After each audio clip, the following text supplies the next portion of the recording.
Le sourire des Sochaliens, la déception des Montpelliérains, ce sont bien les Lionceaux qui ont validé leur billet pour les huitièmes de finale sur la pelouse des champions de France en titre.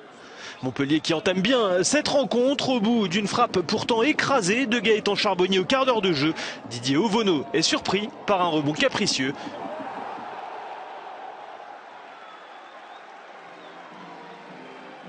Le MHSC domine cette première période mais ne concrétise pas ses occasions, à l'image de Cabella, mise en échec par Ovono.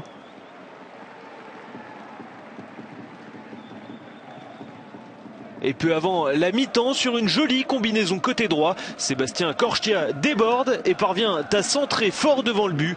Roy Contou reprend de façon spectaculaire et égalise pour Sochaux.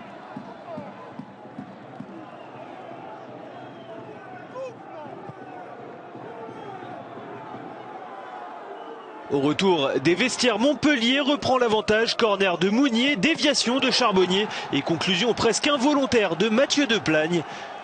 Le jeune défenseur inscrit son premier but en pro de la poitrine.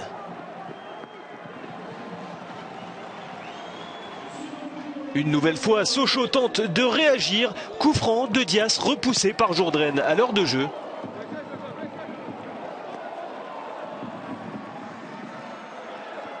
Montpellier a l'occasion de faire le break sur un coup franc indirect en pleine surface, mais Cabella bute encore sur Ovono.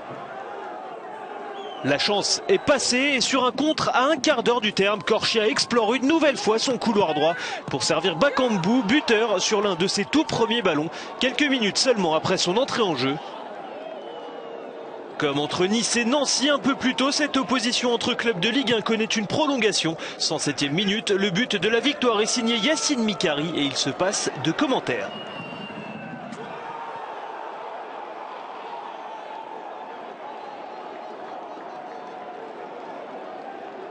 Malgré une dernière opportunité d'Herrera et un nouveau sauvetage d'Ovono, plus rien ne sera marqué. Sochaux se qualifie pour les huitièmes de finale de cette Coupe de France 2013.